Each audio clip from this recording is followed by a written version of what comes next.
Welcome to the Emperor's Dragon Part 1, Nestling, Chapters 48 and 49. Let's begin.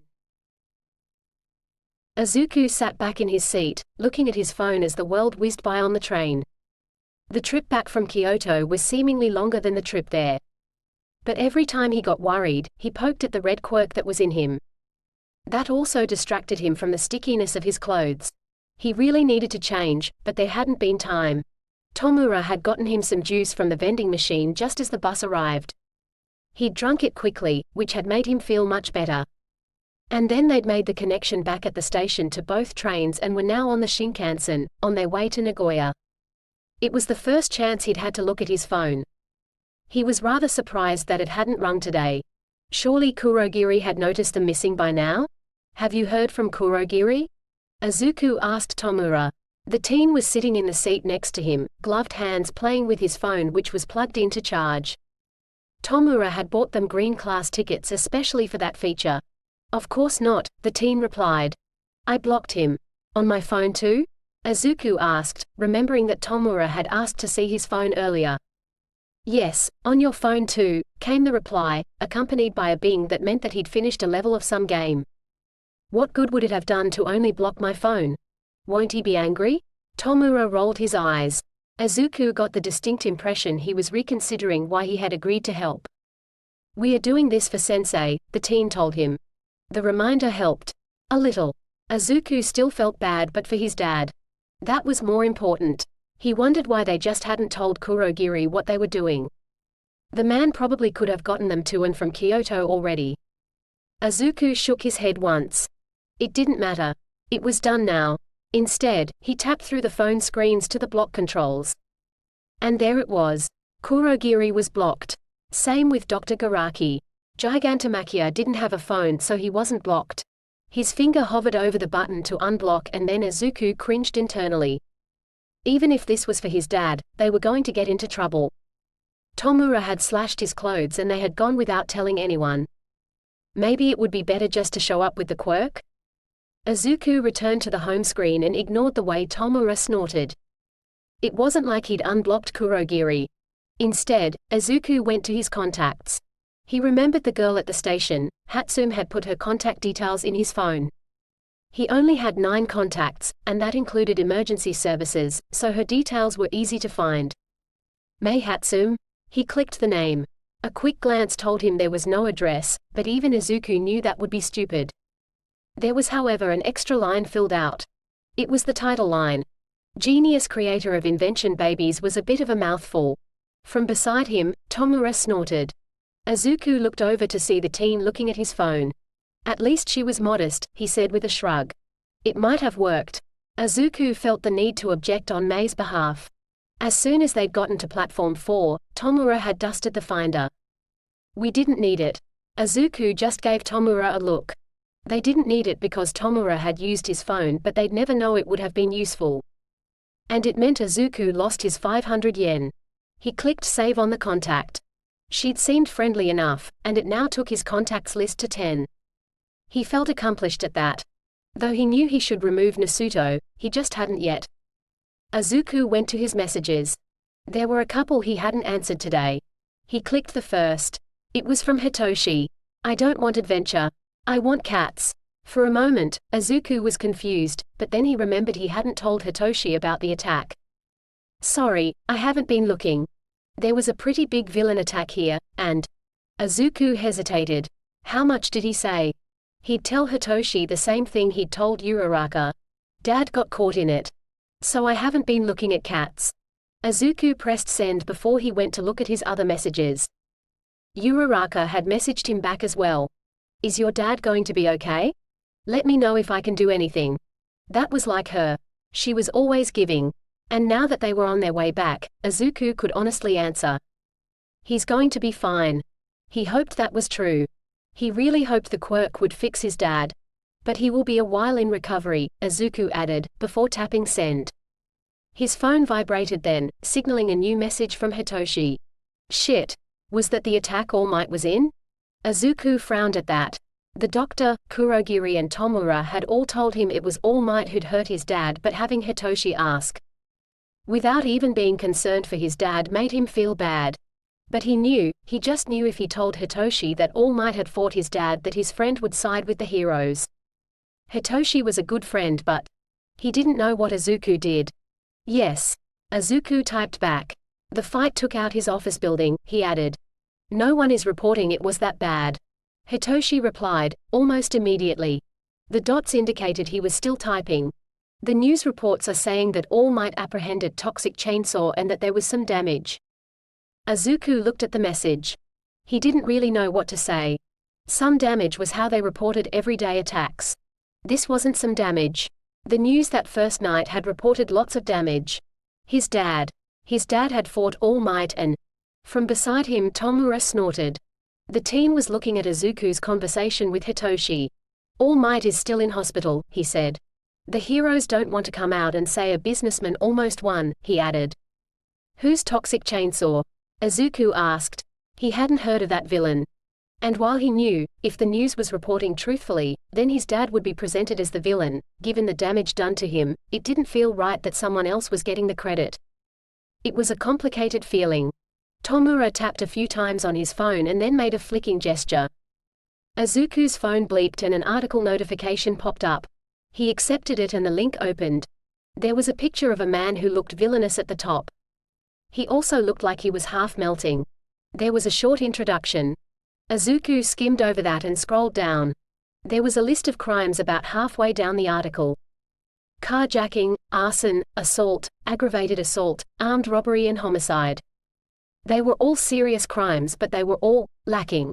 They were violent, but Izuku knew that anyone with a small degree of strength could have perpetrated them. They seemed lame. He huffed. What is it, brat? Tomura demanded. He's not exactly. Izuku fished for a word. He knew what he wanted to say, but he wasn't sure how to say it. Skilled? He settled on eventually. He felt vaguely insulted that this was the man who was getting the credit. The teen shrugged. The heroes needed someone tanky, he said, and then went back to looking at his phone. Izuku wasn't sure if Tomura even cared that his dad was being equated to this man. He sighed, and went back to the message thread with Hitoshi. There was more than some damage. Whole blocks got destroyed. And Dad's office got caught up in it. Some of his employees were killed.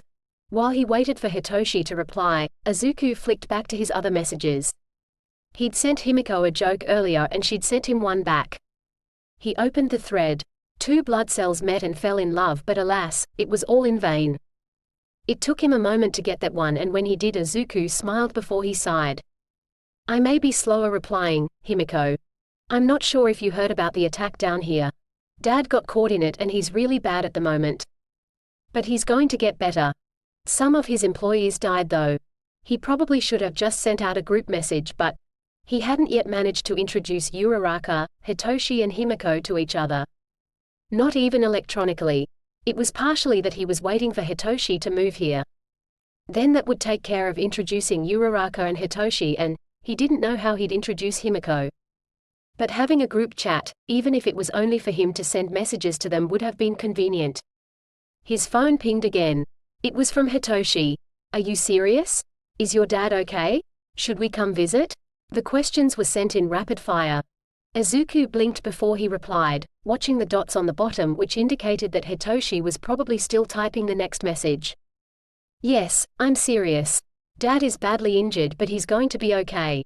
Izuku poked at the red quirk that was stretched over him. He was going to be okay. I'm sorry about the employees, Hitoshi added. It wasn't an afterthought.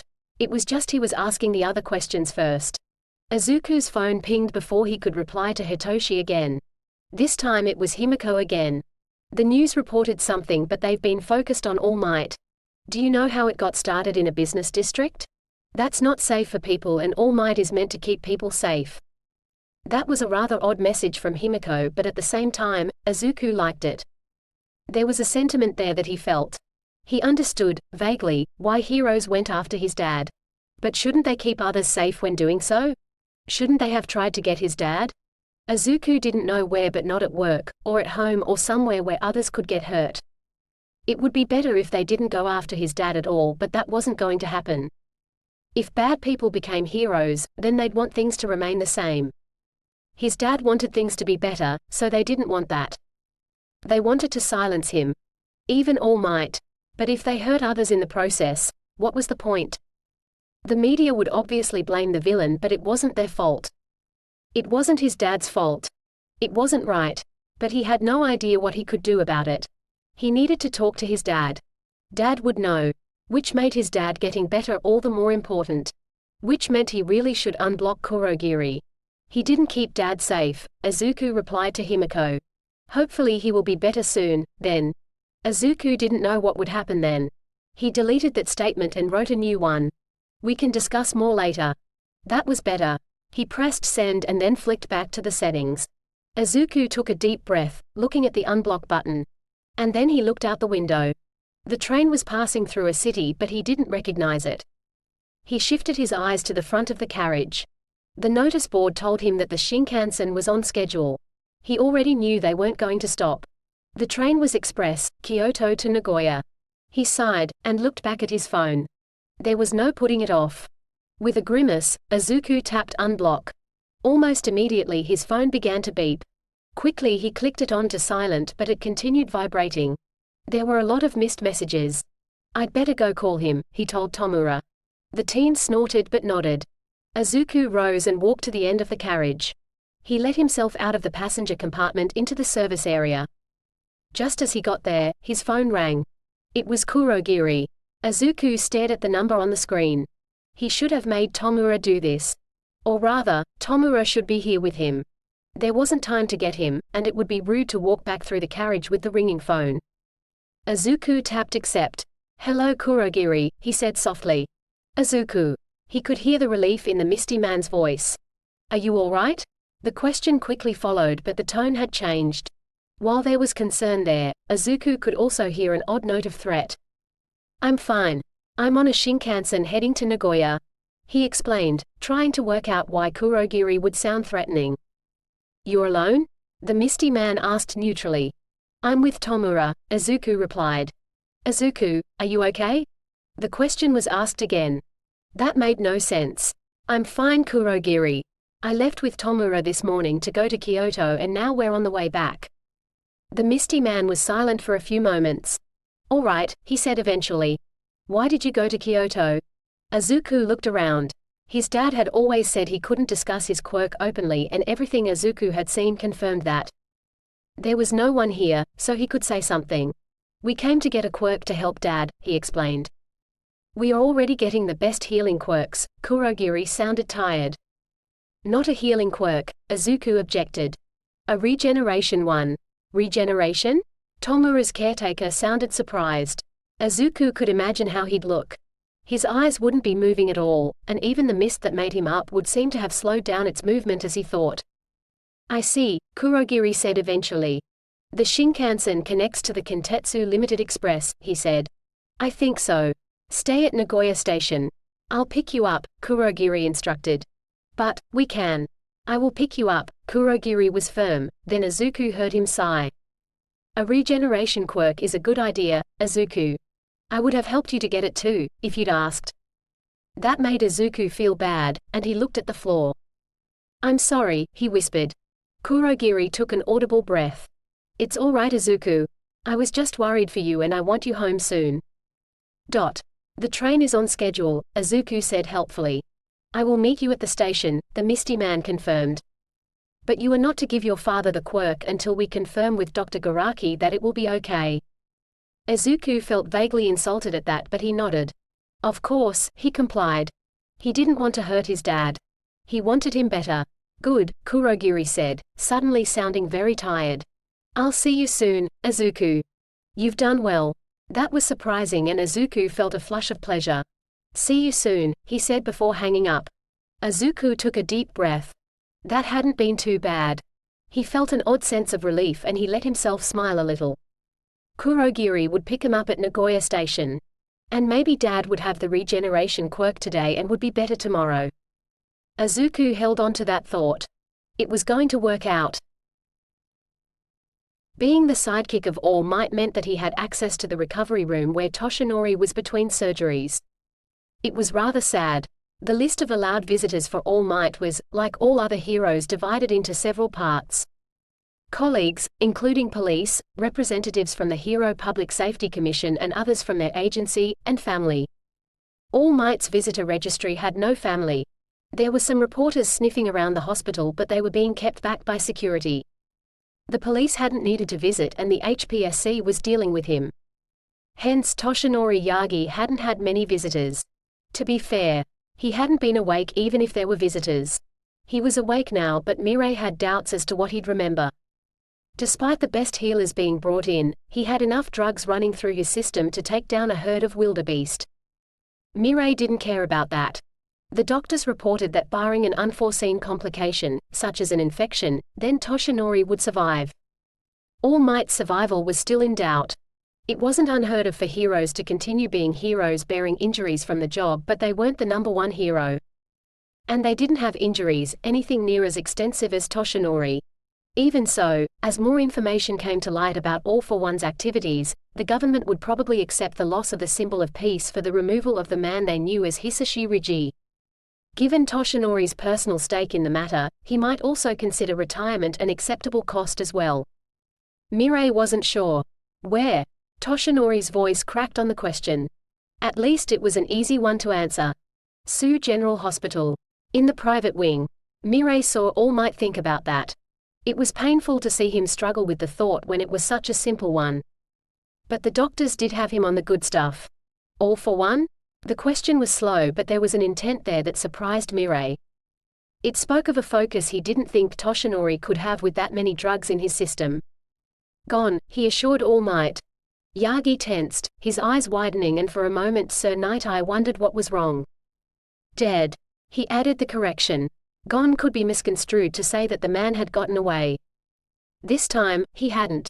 The additional word immediately relaxed the #1 hero, and Mirai was surprised to see how much he sagged back into the mattress of the bed. Even Toshinori's eyes seemed to relax at the news. Need to tell Gran Torino, he said softly. Mirai nodded. He didn't fully understand the relationship between All Might and Gran Torino, but he knew that the old hero would be thankful to hear that All for One was gone. I'll see to it, he promised. Yagi nodded, and even though he'd barely been awake, Mirai could see that he was fading. What about the child? He asked. What child? Mirai answered with his own question. Toshinori frowned. Izuku? He said the name slowly, as if he wasn't sure he remembered correctly. It wasn't a question Sir Nighteye expected. The kid was not important. Naomasa is looking, he replied. That caused All Might to frown. Not, he grimaced and coughed. Sir Nighteye moved to support him as blood dripped from his mouth. You are still healing. You need to be calm, he admonished. Should be with his mother. Naomasa is looking, Mirai repeated. Toshinori knew what that meant, and Mirai was surprised at the reproachful look he got, but before All Might could say anything more, the drugs in his system won and his eyes closed. Sir Nighteye sighed. All Might was a great hero, one of the best ever, he was just too idealistic. He mourned every sacrifice, and that was no way to live. The child, this Izuku, was All for One's son. He'd been with his father since he was 4.5. Even if they found him, even if they returned him to his mother, he'd still be a villain. And at this age, he was a villain they could do nothing about.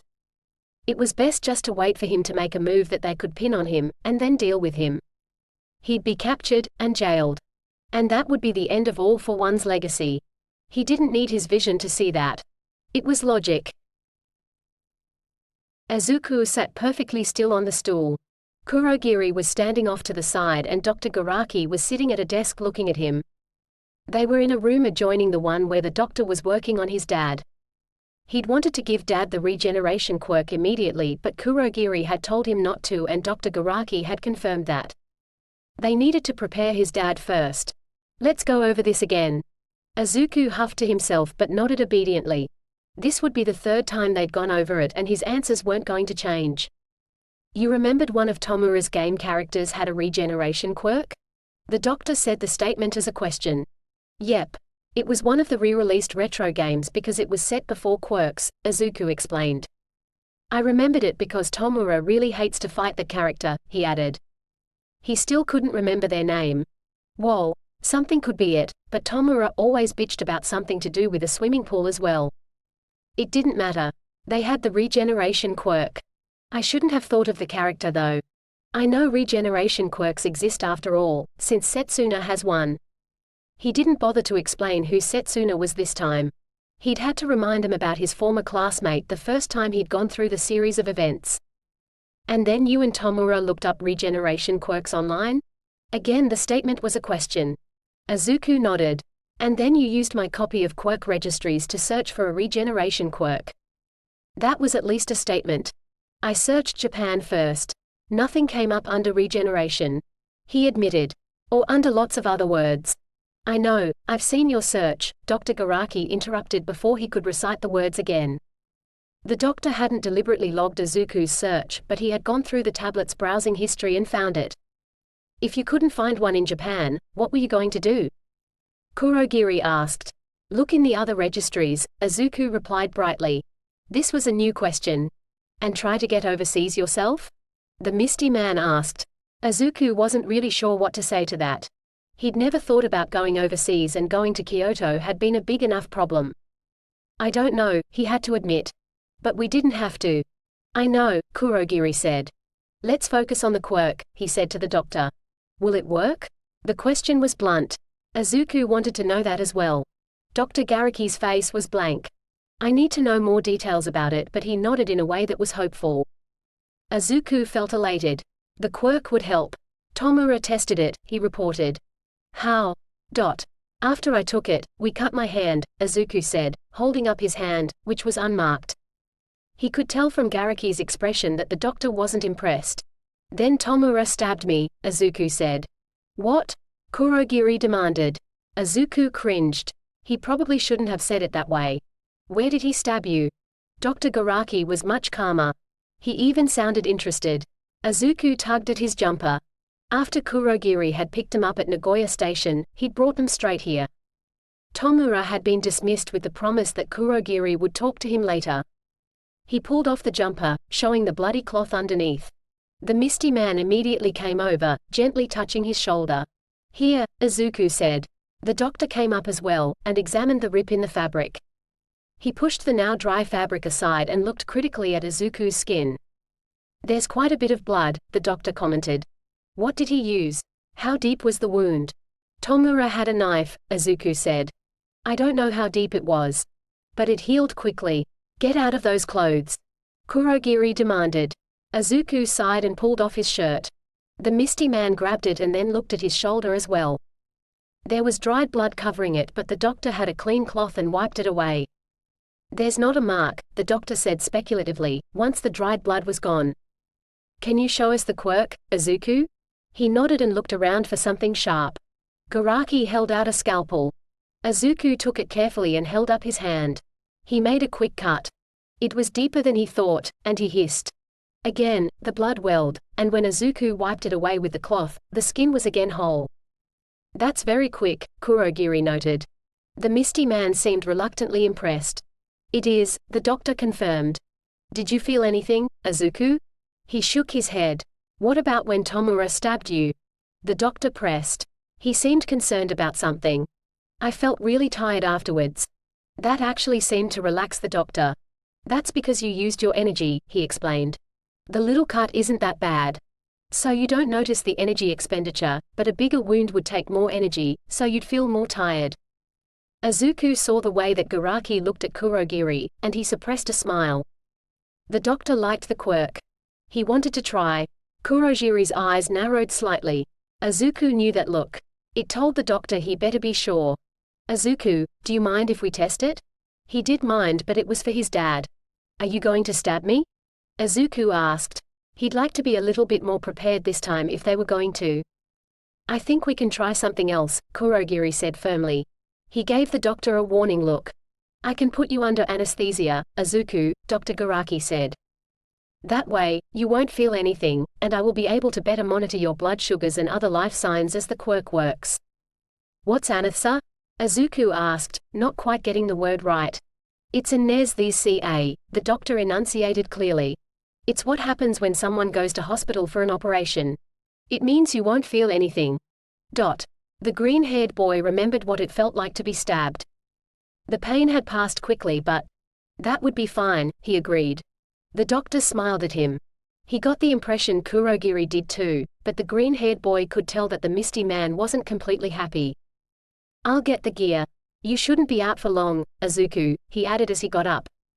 When he left, Izuku turned to Kurogiri. I'm sorry, he said. Izuku? The misty man asked. I'm sorry I went behind your back. I should have told you what I was thinking, but he didn't know how to put the next bit into words. He knew that he was only 9 years old. He didn't think that they would have taken him seriously. It's all right, Izuku, Kurogiri reassured him. You did a good thing. I was worried for you. Sorry, Izuku repeated. The misty man nodded. I better go check on Tomura, he said as the doctor returned. Izuku nodded. He wanted to say something but he didn't know what. Everything would work out. He gave him a smile instead. It was just a matter of time. Tomura Shigaraki, Kurogiri said as he came into the room the teen was sitting in. As expected, the white-haired teen was playing on one of the handheld devices they had here. He seemed to have them stashed everywhere. He also had a hand gripping each of his biceps. The doctor must have made him new ones. What? He demanded with that exasperation only teens could manage. The doctor is testing the quirk, Kurogiri told him. It works. Tomura objected. He would have rolled his eyes, but that would have meant he took him off the screen. I tested it. I am aware of that, the misty man replied. TCH. I wish to make sure the quirk is secure. At that, the handheld made a few beeps and Tomura actually looked up at him. It's safe. Tell me, Kurogiri instructed. The brat got the quirk. I tested it. And then I went to thank the lady for her contribution to Sensei's recovery. Kurogiri simply leveled a long look at Tomura, but the boy shrugged. She won't be coming after us, the teen repeated. I have no doubt of that, but does Izuku know? Tomura huffed. You keep coddling him, he complained. Does Izuku know? No, Tomura eventually spat. That would have upset Sensei, he offered the explanation. That was something at least. Izuku does not have your experience, Kurogiri tried again to explain. Because you coddle him. The teen objected. Sensei has chosen a different educational path for Izuku, Kurogiri reminded him. The misty man could see the way Tomura wanted to object to that. He couldn't though. That would mean questioning something Sensei did. That went against everything Tomura had learned. Were there security cameras? Kurogiri continued, ignoring the way Tomura was trying to think of something to say that wouldn't question Sensei. I didn't see any, he replied. That was more familiar ground. The area was pretty poor. The misty man narrowed his eyes. I know. That means they will protect what they've got, but I was looking. I didn't see any. At that, Kurogiri relaxed somewhat. Tomura had been paying attention to some lessons, and while it was possible to hide cameras, if the neighborhood was poor, then that was unlikely. They'd want to show them as a deterrent. He'd have to check, of course, but there was a chance that the children had collected the quirk without leaving a trail. Did you speak to anyone? The brat spoke to some other pushy bitch. Even got her details. That immediately put Kurogiri back on edge. Where? At Kyoto Station. Izuku hadn't mentioned that. But on the other hand, they had been mostly asking about the quirk. The fact that the children had made it to Kyoto went without saying. Though Tomura was 13 and that was time he would develop some independence. And he'd had the sense to leave the hands. They probably looked like a set of brothers traveling, and people would have assumed relations put them on the train at one end, and would meet them at the station. It wasn't too unusual. Kurogiri nodded to himself. They might have gotten away with this. He had a few more things to check, but Kurogiri could feel hope building. They might have gotten away with this. End chapters 48 and 49, The Emperor's Dragon, Nestling. Author note: yes, Izuku, in this world, was one of the reasons Sir Nighteye and All Might weren't on great terms. Izuku, honey, your dad is so proud. Or he would be if he knew. Thank you for listening. Join me again to listen to the next chapters.